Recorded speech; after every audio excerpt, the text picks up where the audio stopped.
know what you mean. Yeah. So I didn't knock them dead, by the way, but I got there. Yeah. Got a few laughs. Well, it is not an easy trek. I know from experience. I was telling you earlier, the little classes that I'm giving. I was gonna name it "How I Didn't Get to Broadway." You know? I digress. I want to focus on you. It's not an easy trek. I know that, to get to Broadway. So, how did you get to Broadway? It wasn't right away, right? Yeah, You went into I went service. into service for 2 years out of, well, first, I had that television degree. Right. And so they were just going to open a new TV station in Harlingen. What they did, they sent me at my own expense to Fort Worth. There's a big station there, WBAP Okay. in Fort Worth, and I went up there for a week. I stayed at the Y, and I would go and I learned how to splice film and do the film, because this is before the internet, and all the network shows were on 16mm film. Ah. Our entire evening was just one film after another. The only thing live was the local news. Hmm. So I was hired as the film director, and I trained at WBAP, and that's how I learned it. Well, I was here, and finally I got drafted and went into the Army for 2 years. I was stationed in Washington, D.C., and would take weekend passes when I could to go to New York and see a show. Yeah. And I had some friends there. Rip Torn was a friend from college. And so that got me to the East Coast. But then when I was discharged, I came back to the TV station. And my first vacation, I had 2 weeks paid vacation. I went to New York, I saw Rip, and he introduced me to his teacher, one of his teachers, Sandy Meisner, who I just dreamed about him. Oh, yeah? A couple of nights ago, yes. It was funny. Was he instructing you in the dream? Or? No, he was, but we were very close, and he was very young.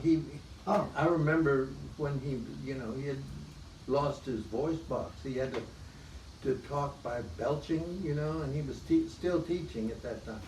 But Rip was in Cat on Hot Tin Roof, and I went to see it twice with him in it as Brick. And one night in the dressing room after the show, this couple, Meisner and his wife, were there giving him notes, and I was really upset that this stranger was telling my friend, the star, mind your own business. Turns out we went for beers next door at a little pub, and Rip told him that I wanted to be an actor. And he said, well, why don't you come see me tomorrow at my office at the school and we'll talk. Well, sure. So I went the next day, and I was not impressed. I didn't know who he was. He was just... Still not impressed? He was Sandy. The Meisner technique had not... He was Sandy, Rip's friend, my drinking buddy. Uh-huh. And we had, Well, what did you think, though? You were in an office, right? Was it just a regular business office? No, it was at the New York... neighborhood playhouse, School of the Theater. Oh, and that didn't strike you as...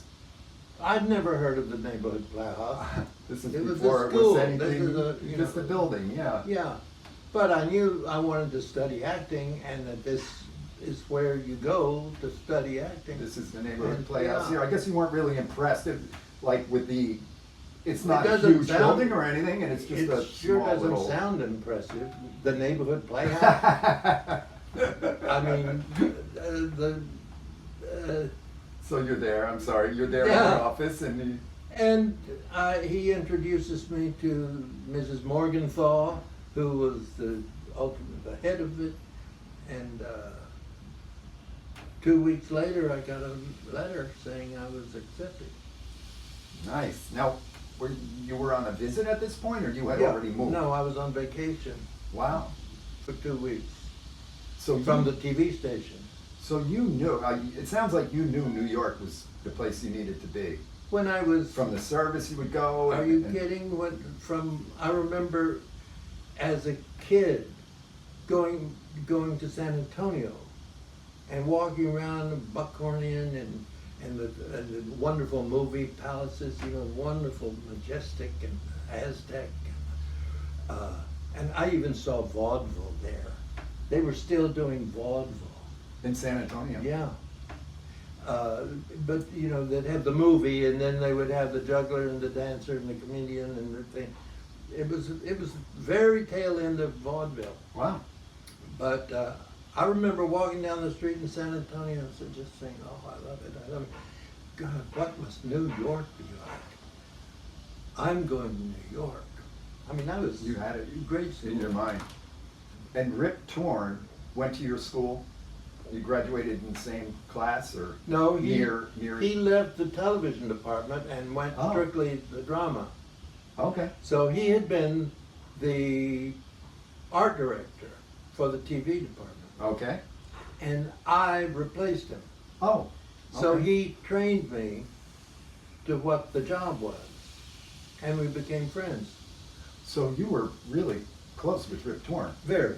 And when he went to New York and got this role, it was like, oh my gosh.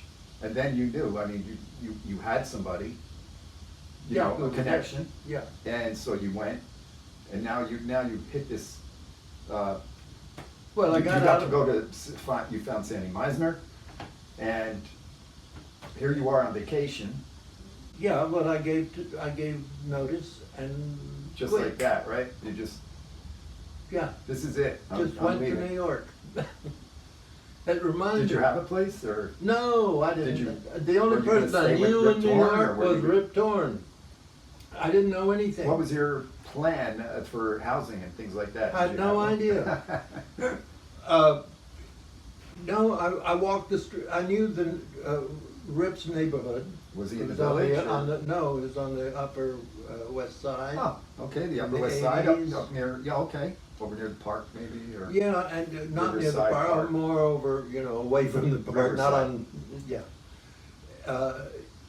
And so I just walked up and down the street, looking at these old brownstones, and I see room for rent. And I went in and I looked, and I got this little room, Oh, and it had a single bed and a chest of drawers, a single light bulb hanging from the ceiling, the bathroom down the hall, and it was, I don't know, $7 a week, you know, something like that. wow, And so that's where I was. Then I went to the school, you know. and you were gonna need a job too, right? Well, they don't like you to work while Okay. you're, Did you have, because it's a full-time school. You had a little bit of support from the family? Well, I had or- the GI Bill, Oh, yeah, which helped, so they would go, pay for your schooling, yeah. and that counted? The Meisner, the Playhouse Oh, yeah. counted as a legitimate Well, it was. School It was. accredited? I mean, not that Meisner considered it, it's what the government government was willing to considered, pay for that.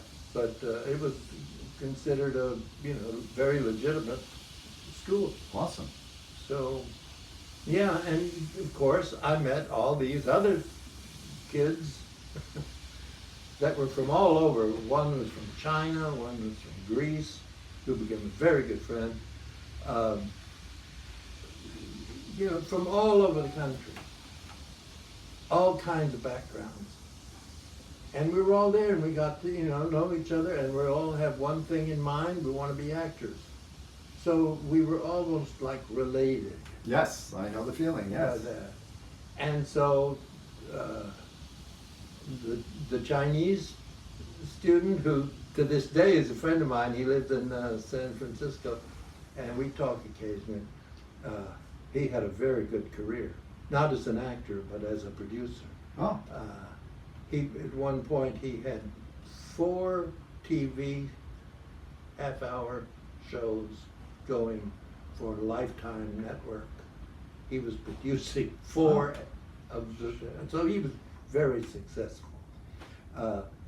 But there were four of us, got this big apartment on the west side, and we split the rent 4 ways, and that's how we survived.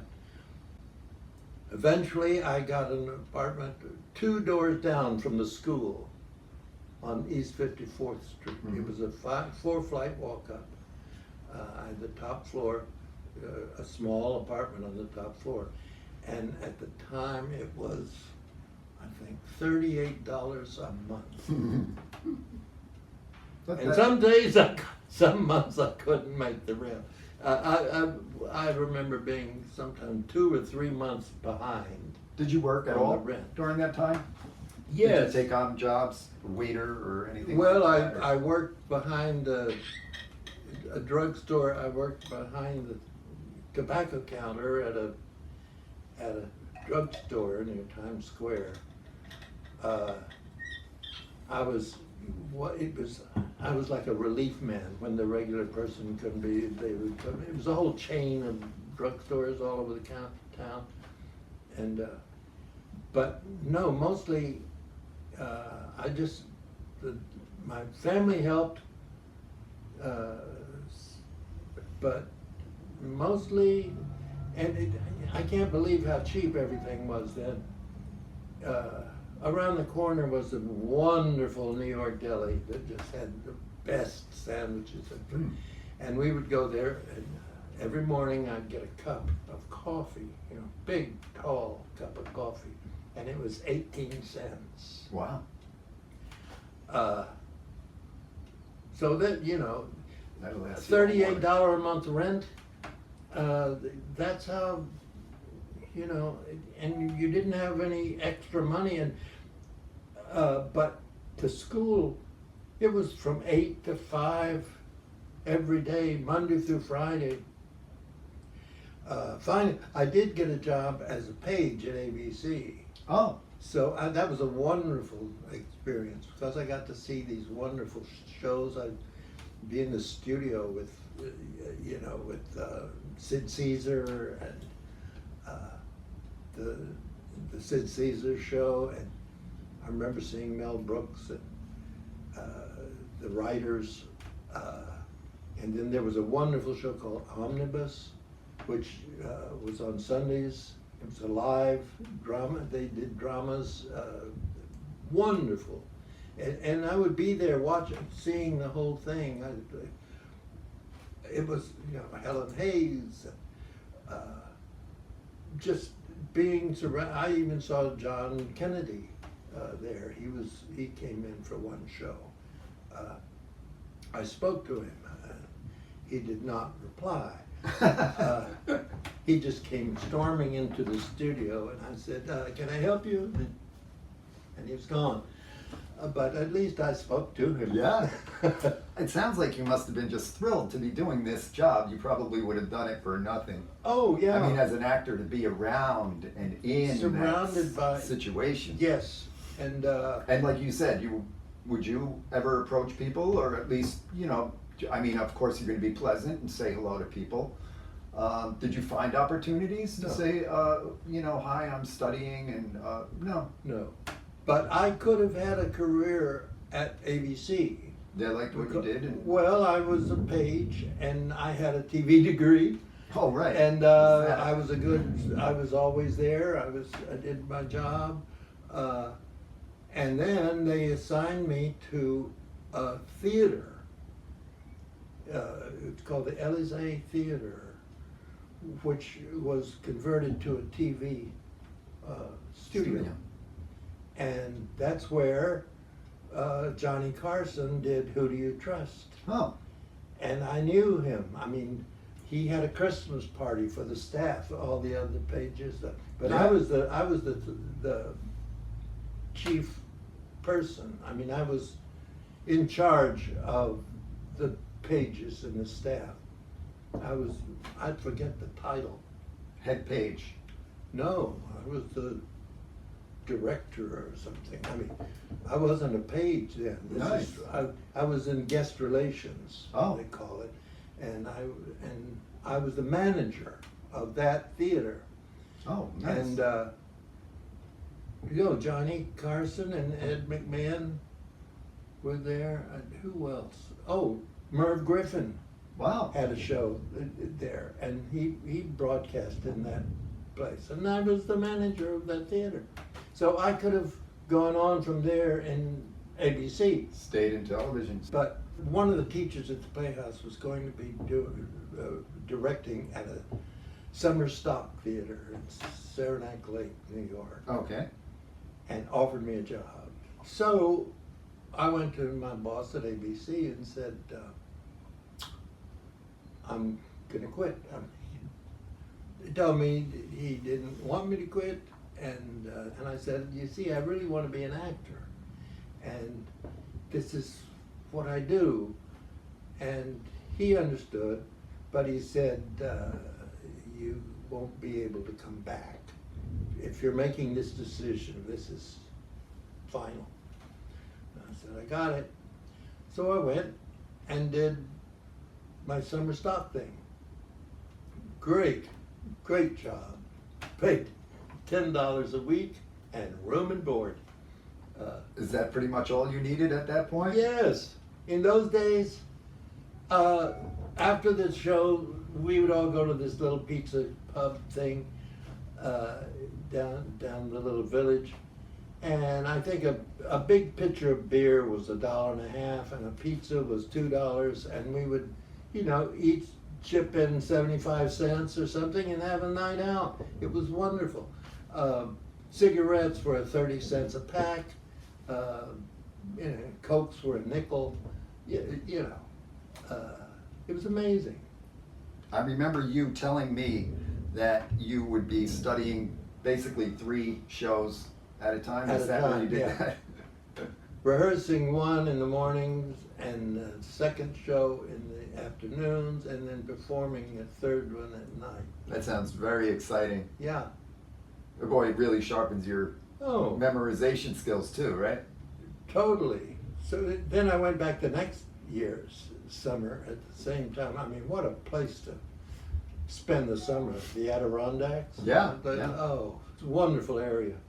But I did that and I got a raise. I got $20 a week and room and board, and had another wonderful season playing.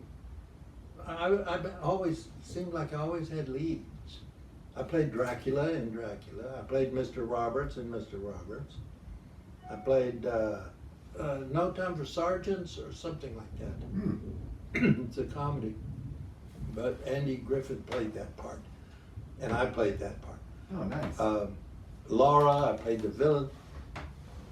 I mean, talk about a workout, an experience. I mean, they say, what is it, 10,000 hours to master something? Okay. I did like 20,000. There you go. I was in heaven. Yeah, and loving it, right? Every minute of it. You went back to the Meisner and Yeah, I guess I did the summer again and then came back looking for work. But I didn't find any. I auditioned, but nothing happened. The Fantastics was going to open, and Tom Jones and Harvey yes. Schmidt were from UT. They were Oh, really? They were ahead of me, but they were a legend, and everyone talked about them and so forth. And then I found Tom Jones. He was working at a nightclub. And I saw him and I said, I'm from Texas and UT, and I want to audition for your new show coming up. And he said, fine. So I auditioned, and that was my first music audition. And it was a disaster. Of course, I didn't get hired. Almost 8 years. I had auditioned every year. There were 2 parts for me, the boy's father or the girl's father. I knew I could play either one. And I kept auditioning and auditioning. Meanwhile, I was doing things. I haven't told you about my puppet career. no. During that part of unemployment, between summer stock and, you know, my next New York job, I was reading in the trades, said puppeteer wanted, no experience necessary. And I thought, well, I fit that perfectly. Always been fascinated by puppets. So I went to meet the man and I got hired. And the job was, you were booked for paid assembly programs for schools where you were scheduled to do a morning show, or you would do 2 or 3 shows a day, 5 days a week for the entire school year. I was booked for 9 months. Schools all over the city? All over the city, all over the state, all over Pennsylvania, Maine, New Hampshire, Vermont. Okay. They really worked you. Pennsylvania, New Jersey, every school they could book was, Yeah. They were busy every day. It was an agency out of, Would it be more than one school a day? You said 3 assemblies? yeah, And these would be assemblies in different schools? yes, Wow, that's a rough schedule. yeah, and they paid for them, you know, they were paid.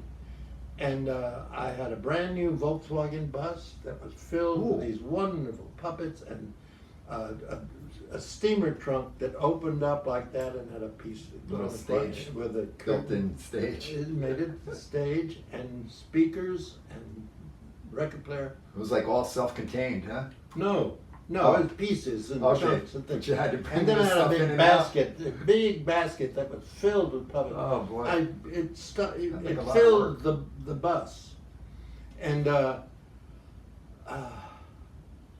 I went on the road, and Were you with others or no, was this a solo totally show? alone, Wow. one man show, and the theme I did two. There were 2 separate shows I did. There was the history of musical comedy in America. Oh, And the other one was Kipling's Just So stories.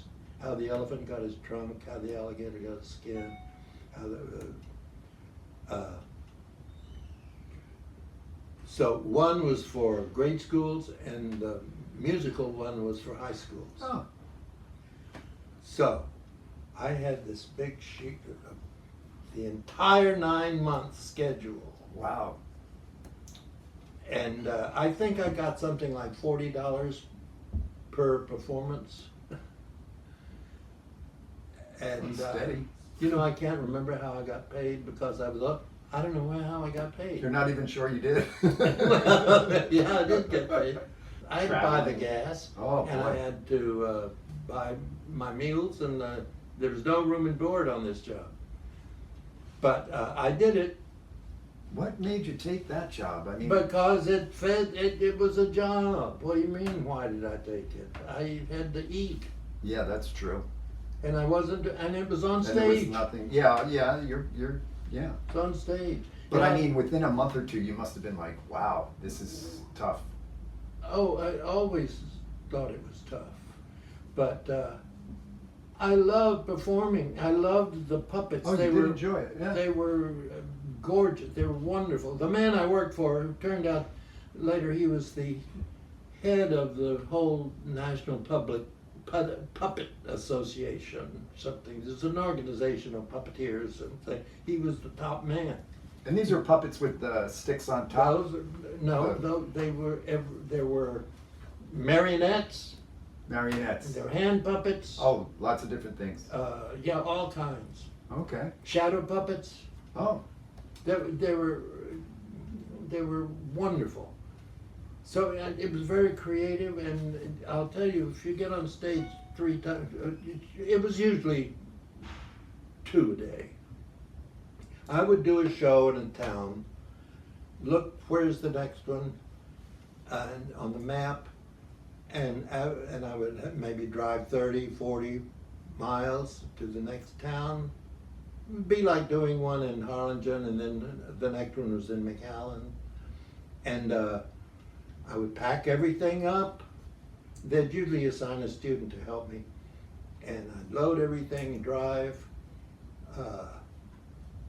unload everything, set everything up, the sound system, the thing, the puppets all in place and everything. Do another show, Now, where am I tomorrow? I'd look at the map, and I would drive to the next day's Wow. place.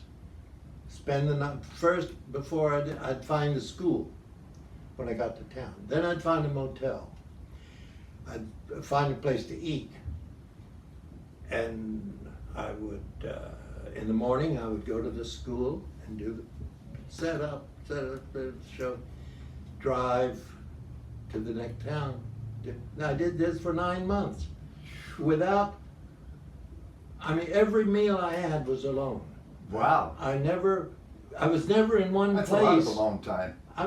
Driving and yeah, and I was never in a place long enough to meet learn anybody anyone's or- name. Yeah. And I imagine though must have been very rewarding as far as the students were concerned. Oh yeah, Because I remember, I mean, we all remember as a kid, assembly was Mhm. fun. I Yeah. mean, you got out of class and you're in the auditorium and everybody's ready for a good time. And here you have this puppet show. They must have loved it. They must have They really did. given you warm receptions. Very. Yeah. and to keep you know, especially for the young ones, the grade school, the first grade, you know, to keep those kids attentive and sitting in their seats Yeah. for close to an hour, I guess. So you stuck with it for how long? 9 months, and then Yeah. the school year was over. Did you go back to it, or No, that was? no, that was enough. But each place is a little bit different, so it's kind of interesting in that respect. Well, I remember being in in the Amish Oh yeah. part of Pennsylvania where the kids were all in their little Amish outfits. And I remember for the little ones, I had a wonderful parrot who was on stand and a stick like this and then a bar and a parrot. And I could control it with his mouth. And Oh, could like a turn ventriloquist. the head and flap the wings. It was animated. And I did a parrot voice, you know, and just, oh, hello, you know, that kind of thing. And one of the teachers said, could you bring the parrot, do you have time to, you know, to the little kids to show them the parrot? And I said, sure. So I went in with the parrot and I said, now this is how it works. I have a stick here and I turn it and it turns its head. And then I pull these rings, there's strings, and it flaps the wings and this, you know, the whole thing. And I said, that's how it works. And I did, and I said, yeah. And he said, what do you feed it? I mean, that's that, kids. you know. Yeah, that's terrific. Yeah, kids are great. So, no, and what I learned, just as far as discipline, Uh-huh. is to do, I think I missed one show in the whole time. It was in Provincetown, Rhode Island. Rhode Island. Hmm. And I had severe tonsillitis. Oh. Now, when I did voices, you know, for all these different puppets, different animals and different characters. So I needed my voice. Right. And eventually had them removed. But no, I couldn't do that performance. But that's the only one I missed. Hmm. But no, that was an important part of my training. Just doing those shows one after another, Hmm. no matter how you felt. It's not all glamorous and No. you know, some people don't realize how much really work can go into Yeah. becoming an actor and really honing the craft in so many different ways. And Yeah. that little part where you know, it's like when you're rehearsing for a show and how much rehearsal time goes into just finally getting to be on stage. That's why as an actor, right, we have to love every minute of it and every aspect of it, because the performance part is oftentimes so quick and so short. Oh, right? Television, cut, okay, you're done. Okay, well, that's it. You know. No, that's true. And You know, I've often thought this, that my memory of doing a show is the time I spent in the dressing room and waiting in the wings. right. The part where I'm performing is gone. Right. It's like smoke. That's why for myself, even when I'm in a show, I have to keep reminding myself, this is where the joy is right now, Yes. in this rehearsal, have fun now, enjoy that these are where the memories are being made, whether I remember it or not later, but That's true. yeah.